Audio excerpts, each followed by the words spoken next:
Sara hidup 127 tahun lamanya. Itulah umur Sara. Kemudian matilah Sara di Kiryat Arba, yaitu Hebron, di tanah Kanaan. Lalu Abraham datang meratapi dan menangisinya. Sesudah itu Abraham bangkit dan meninggalkan istrinya yang mati itu. Lalu berkata kepada Bani Het, Aku ini orang asing dan pendatang di antara kamu. Berikanlah kiranya kuburan milik padaku di tanah kamu ini, supaya kiranya aku dapat mengantarkan dan menguburkan istriku yang mati itu. Bani Het menjawab Abraham, Dengarlah kepada kami, Tuanku. Tuanku ini seorang raja agung di tengah-tengah kami. Jadi kuburkanlah istrimu yang mati itu dalam kuburan kami yang terpilih. Tidak akan ada seorang pun dari kami yang menolak menyediakan kuburannya bagimu untuk menguburkan istrimu yang mati itu.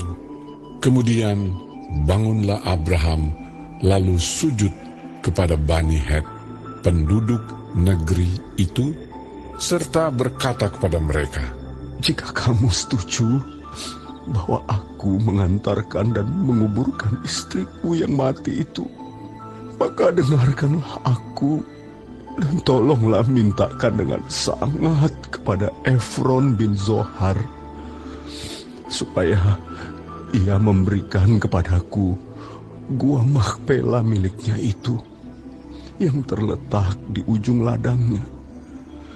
Baiklah itu diberikannya kepadaku dengan harga penuh, untuk menjadi kuburan milikku di tengah-tengah kamu. Pada waktu itu Efron hadir di tengah-tengah Bani Het. Maka jawab Efron, orang Het itu, kepada Abraham dengan didengar oleh Bani Het, oleh semua orang yang datang di pintu gerbang kota. Tidak, Tuanku. Dengarkanlah aku. Ladang itu kuberikan kepadamu, dan gua yang di sana pun kuberikan kepadamu. Di depan mata orang-orang sebangsaku, kuberikan itu kepadamu. Kuburkanlah istrimu yang mati itu. Lalu sujudlah Abraham di depan penduduk negeri itu, serta berkata kepada Efron dengan didengar oleh mereka, Sesungguhnya jika engkau suka, dengarkanlah aku. Aku membayar harga ladang itu. Terimalah itu daripadaku, supaya aku dapat menguburkan istriku yang mati itu di sana.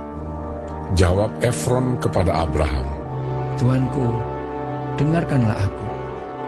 Sebidang tanah dengan harga 400 sikal perak. Apa artinya itu bagi kita? Kuburkan sajalah istrimu yang mati itu.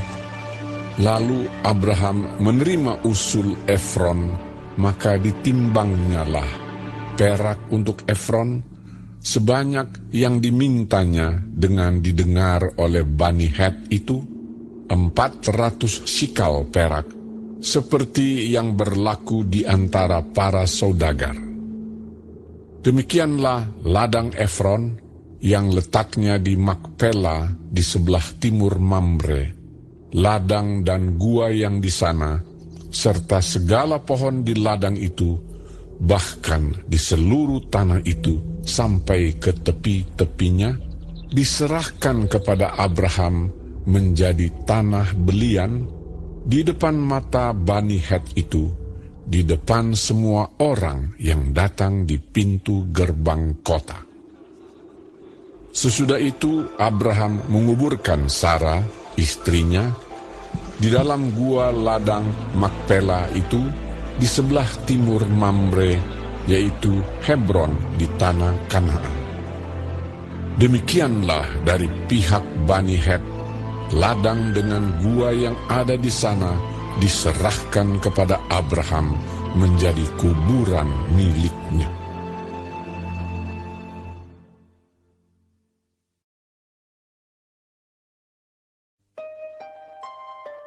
Adapun Abraham telah tua dan lanjut umurnya, serta diberkati Tuhan dalam segala hal. Berkatalah Abraham kepada hambanya yang paling tua dalam rumahnya, yang menjadi kuasa atas segala kepunyaannya, katanya, Baiklah, letakkan tanganmu di bawah pangkal pahaku, supaya aku mengambil sumpahmu demi Tuhan, Allah yang empunya langit dan yang empunya bumi, bahwa engkau tidak akan mengambil untuk anakku seorang istri dari antara perempuan Kanaan yang diantaranya aku diam. Tetapi engkau harus pergi ke negeriku dan kepada sanak saudaraku untuk mengambil seorang istri bagi Ishak anakku. Lalu berkatalah hambanya itu kepadanya, Mungkin perempuan itu tidak suka mengikuti aku ke negeri ini. Haruskah aku membawa anakmu itu kembali ke negeri dari mana tuanku keluar? Tetapi Abraham berkata kepadanya, Awas, jangan kau bawa anakku itu kembali ke sana.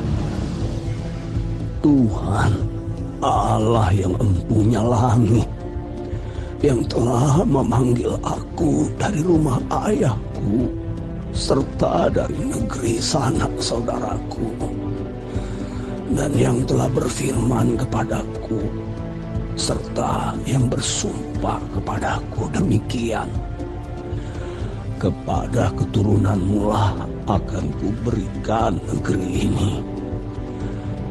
Dialah juga akan mengutus malaikatnya berjalan di depanmu, sehingga engkau dapat mengambil seorang istri dari sana untuk anakku. Tetapi jika perempuan itu tidak mau mengikuti engkau, maka lepaslah engkau dari sumpahmu kepadaku ini. Hanya saja, janganlah anakku itu kau bawa kembali ke sana. lalu hamba itu meletakkan tangannya di bawah pangkal paha Abraham, tuannya, dan bersumpah kepadanya tentang hal itu. Kemudian hamba itu mengambil 10 ekor dari unta tuannya dan pergi dengan membawa berbagai-bagai barang berharga kepunyaan tuannya. Demikianlah ia berangkat menuju Aram, Mesopotamia, ke kota Nahor. Di sana disuruhnyalah unta itu berhenti di luar kota dekat suatu sumur pada waktu petang hari, waktu perempuan-perempuan keluar untuk menimba air. Lalu berkatalah ia, Tuhan, Allah Tuhanku Abraham, buatlah kiranya tercapai tujuanku pada hari ini. Tunjukkanlah kasih setiamu kepada Tuanku Abraham. Di sini aku berdiri di dekat mata air, dan anak-anak perempuan penduduk kota ini datang keluar untuk menimba air. Kiranya terjadilah begini, anak gadis, kepada siapa aku berkata, tolong miringkan buyungmu itu, supaya aku minum. Dan yang menjawab, minumlah, dan unta-untamu juga akan kuberi minum.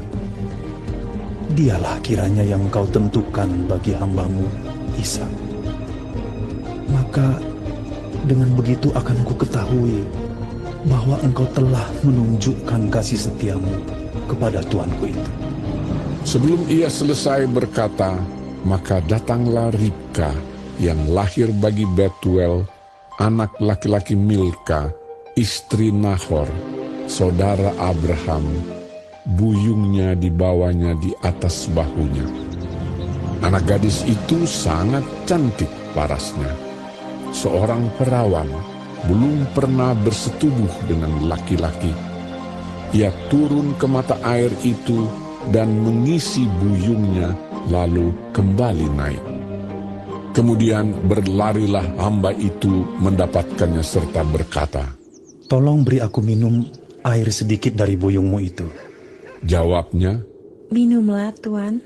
maka segeralah diturunkannya buyungnya itu ke tangannya, serta diberinya dia minum.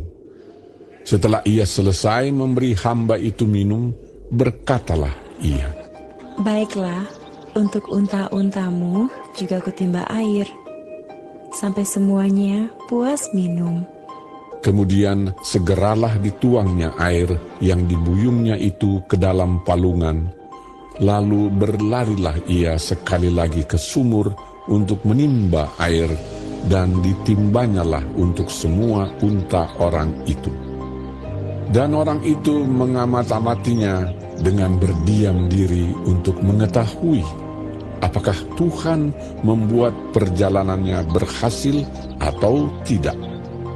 Setelah unta-unta itu puas minum, maka orang itu mengambil anting-anting emas yang setengah sikal beratnya, dan sepasang gelang tangan yang 10 sikal emas beratnya, serta berkata, Anak siapakah engkau? Baiklah, katakan kepadaku, adakah di rumah ayahmu tempat bermalam bagi kami?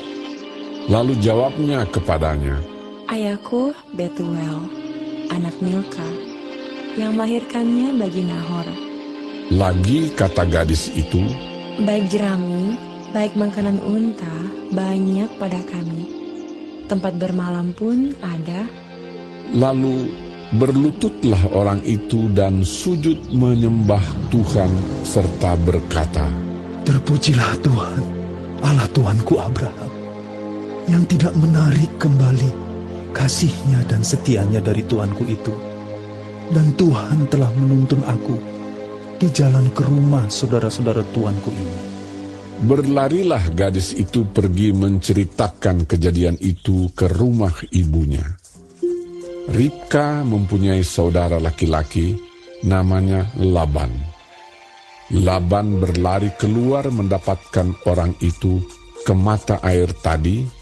Sesudah dilihatnya anting-anting itu dan gelang pada tangan saudaranya, dan sesudah didengarnya perkataan Ribka, saudaranya, yang bunyinya, Begitulah dikatakan orang itu kepadaku.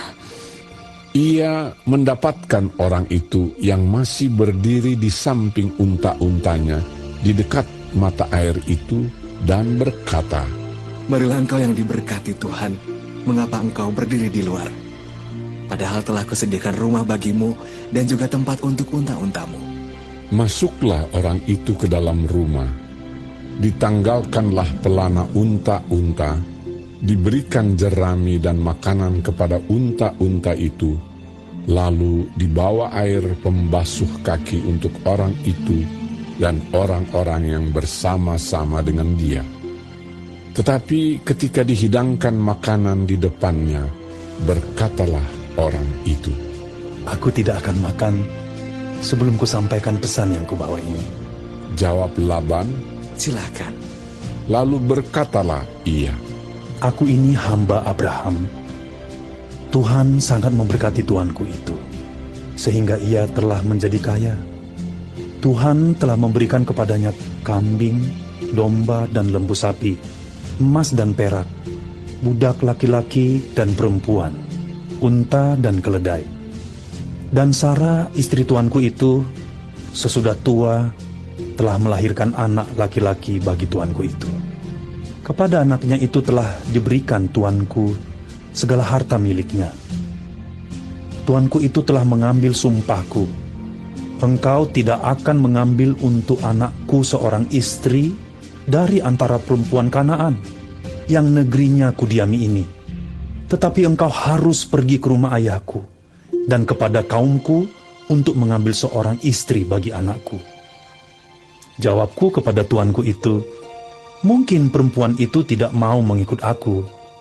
Tetapi katanya kepadaku, Tuhan yang di hadapannya aku hidup akan mengutus malaikatnya menyertai engkau dan akan membuat perjalananmu berhasil, sehingga engkau akan mengambil bagi anakku seorang istri dari kaumku dan dari rumah ayahku. Barulah engkau lepas dari sumpahmu kepadaku. Jika engkau sampai kepada kaumku, dan mereka tidak memberikan perempuan itu kepadamu, hanya dalam hal itulah engkau lepas dari sumpahmu kepadaku. Dan hari ini, aku sampai ke mata air tadi, lalu kataku, Tuhan, Allah Tuanku Abraham, sudilah kiranya engkau membuat berhasil perjalanan yang kutempuh ini. Di sini aku berdiri di dekat mata air ini. Kiranya terjadi begini. Apabila seorang gadis datang keluar untuk menimba air, dan aku berkata kepadanya, tolong berikan aku minum air sedikit dari buyungmu itu. Dan ia menjawab, minumlah, dan untuk unta-untamu juga akan kutimba air. Dialah kiranya istri yang telah Tuhan tentukan bagi anak tuanku itu. Belum lagi aku habis berkata dalam hatiku, Ribka telah datang membawa buyung di atas bahunya dan turun ke mata air itu, lalu menimba air. Kataku kepadanya, tolong berikan aku minum. Segeralah ia menurunkan buyung itu dari atas bahunya serta berkata, minumlah, dan unta-untamu juga akan kuberi minum. Lalu aku minum, dan unta-unta itu juga diberinya minum. Sesudah itu aku berkata kepadanya, anak siapakah engkau? Jawabnya, ayahku Betuel, anak Nahor yang dilahirkan Milka. Lalu aku mengenakan anting-anting pada hidungnya dan gelang pada tangannya. Kemudian berlututlah aku dan sujud menyembah Tuhan, serta memuji Tuhan, Allah Tuanku Abraham, yang telah menuntun aku di jalan yang benar untuk mengambil anak perempuan saudara tuanku ini bagi anaknya. Jadi sekarang, apabila kamu mau menunjukkan kasih dan setia kepada tuanku itu, beritahukanlah kepadaku, dan jika tidak, beritahukanlah juga kepadaku, supaya aku tahu entah berpaling ke kanan atau ke kiri. Lalu Laban dan Betuel menjawab, Semuanya ini datangnya dari Tuhan. Kami tidak dapat mengatakan kepadamu baiknya atau buruknya. Lihat, Ribka ada di depanmu. Bawalah dia dan pergilah, supaya ia menjadi istri anak Tuhanmu, seperti yang difirmankan Tuhan. ketika hamba Abraham itu mendengar perkataan mereka, sujudlah ia sampai ke tanah menyembah Tuhan. Kemudian hamba itu mengeluarkan perhiasan emas dan perak serta pakaian kebesaran dan memberikan semua itu kepada Ribka. Juga kepada saudaranya dan kepada ibunya diberikannya pemberian yang indah-indah. Sesudah itu makan dan minumlah mereka, ia dan orang-orang yang bersama-sama dengan dia, dan mereka bermalam di situ.